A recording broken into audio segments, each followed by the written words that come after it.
सांगतोय, एका डब्यात काही चॉकलेट आहेत. बर, 12 मुलांना सारखे चॉकलेट वाटले तर 8 चॉकलेट उरतात, तर 14 मुलांना सारखे चॉकलेट वाटले तर 10 चॉकलेट उरतात. ठीक आहे, तू लक्ष ठेव, बरोबर सुरू आहे का ते. तर डब्यात एकूण चॉकलेट किती आहेत? लक्षात घ्या, हा प्रश्न आहे लसावी मसावीचा. ऑलरेडी आपण हा प्रश्न सोडवलेला आहे. तो प्रश्न तिथं कसा होता लसावी मसावीमध्ये? तर लसावी मसावीमध्ये हा प्रश्न असा होता की एका संख्येला 12ने भागले असता बाकी 8 उरते, तर 14ने भागले असता बाकी 10 उरते, मग ती संख्या कोणती, असा प्रश्न होता. आता इथे मी तुम्हाला दोन्ही प्रकारे सांगतो. पद्धतीने ज्यावेळेस सोडवलं त्यावेळेस आपल्याला भागणाऱ्या संख्या कोणत्या कोणत्या येतात? 12 आणि 14, आणि कमीत कमी शब्द आला असेल याच्यात, नसेल जरी तरी सारखे वाटायचे, म्हणून आपल्याला काय काढायचंय? लसावी काढायचंय. मग 12 आणि 14चा लसावी सांगा. कशा प्रकारे काढला जातो? तर 12 आणि 14चा लसावी काढला जातो. लसावी काढण्याचे 2 प्रकार येतात, 2-3 येतं. त्यातला एक प्रकार असा आहे की अवकातीत जर पाढा असेल तर आपण लसावी कसा काढतो?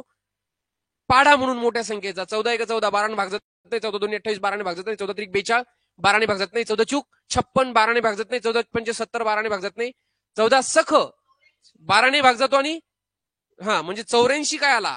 लसावी. पण दुसरी एक गोष्ट त्याच्यातून वजा करावी लागते, ती काय असते? याच्यातला फरक, जो की सारखाच असतो. या दोन्हीमध्ये फरक कितीचा आहे?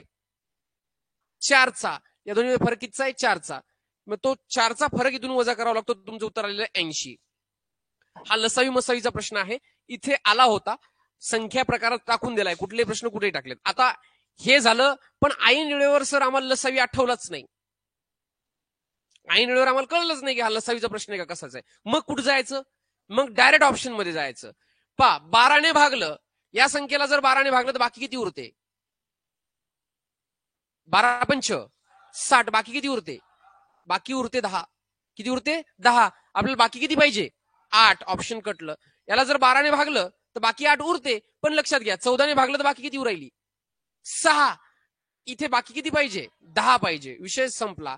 हा, 12ने भागलं, बाकी उरली 8, 12 सख 72, बाकी उरली 8. 14ने भागलं, 12 पंच 14 पंच 70, बाकी उरली 10. दोन्ही अटी फुलफिल कोण केल्या? ऑप्शन क्रमांक 3 ते काय तुमचं आन्सर आहे. चलो नेक्स्ट क्वेश्चन. आता लक्षात घ्या, तारेच्या तुकड्याचा प्रश्न आहे. 6 मीटर लांबीचे तार किती ठिकाणी कापली? 24 ठिकाणी कापली. बर, लक्षात घ्या, ज्याही वेळेस मी दोरी कापत असतो तर एक तुकडा जास्त पडते. कसं? पहा, लक्षात घ्या, ही दोरी आहे, ही दोरी आहे, मी हिला 1 2 3 ठिकाणी कापलं तर तुकडे किती पडले? 2 प्रकार असतात. बिंदूमध्ये बिंदू एक कमी होतो, खंबा एक कमी होतो, कारण की पहिल्या खंब्यापाशी अंतर 0 असते, पहिल्या बिंदूपाशी 0 असते.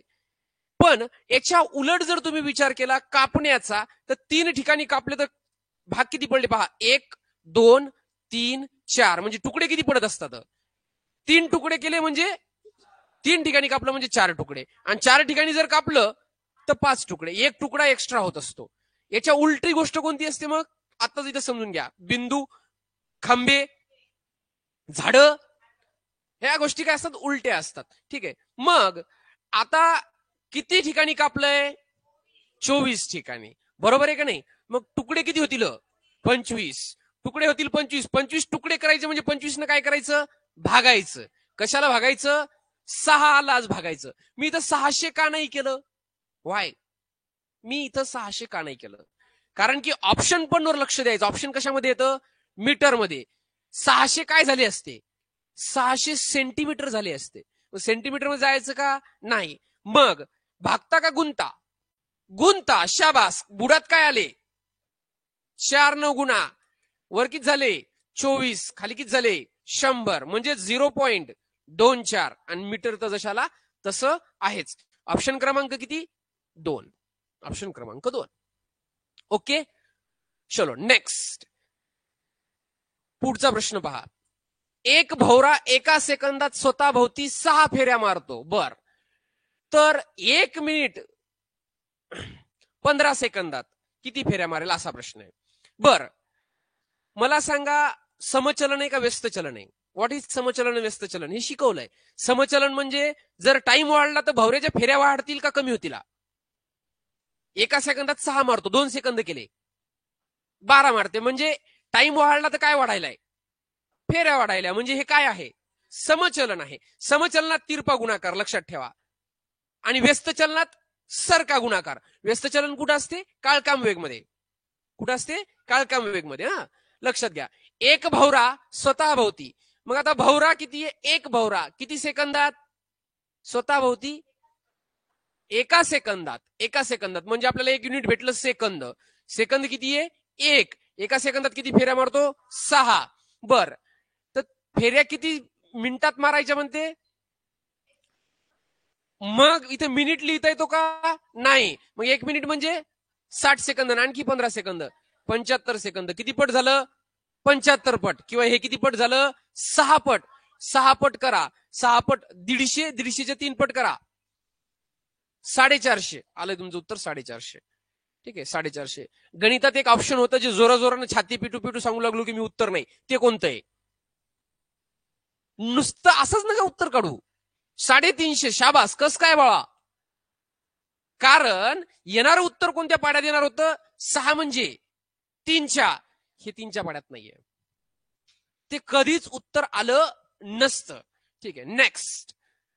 पुढे 1156 मध्ये कोणती लहानात लहान संख्या मिळवावी म्हणजे त्या संख्येला कितीनं भाग जाईल? 23 न पूर्ण भाग जाईल. कसं काढायचं? बर, आता या संख्येला 23 न भाग जातो का नाही जात?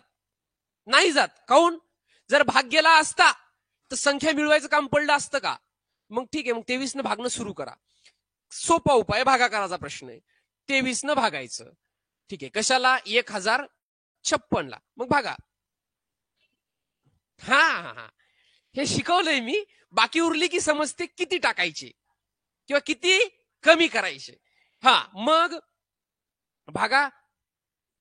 23 चूक 92. राहिले किती? 13. हा, वरून आले 6. हा, 23 चूक 92. 23 पंच 115. ठीक आहे, 23 पंच 115. उरले किती रवा? 1. 21. सांगा किती टाकू म्हणजे पूर्ण भाग जाईल?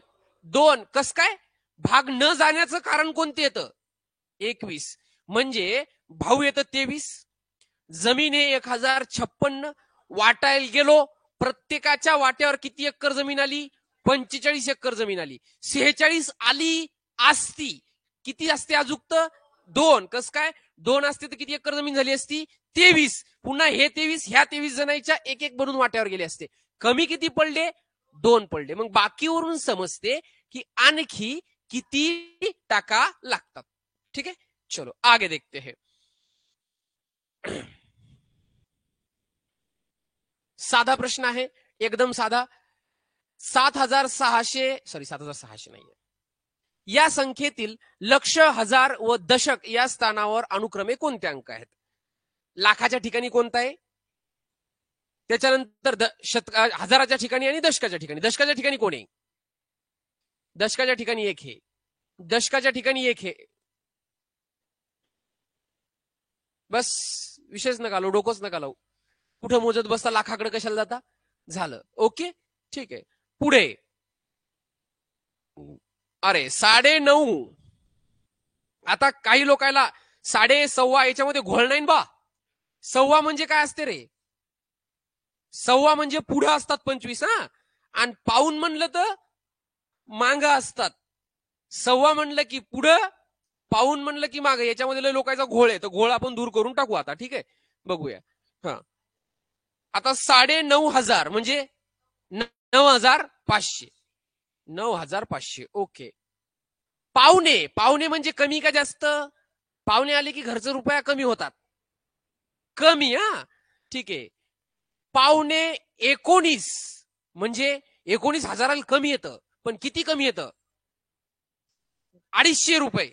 मग 19,000 250 कमी येतं म्हणजे 18,750. राईट, 18,750. पुढं 19,19,000. 1.25 म्हणजे शेअरात 1.25 शेअर म्हणजे याच्यापेक्षा जास्त वरचढ भरला, पुढचा भरला म्हणजे 250 जास्त. कोणाच्या?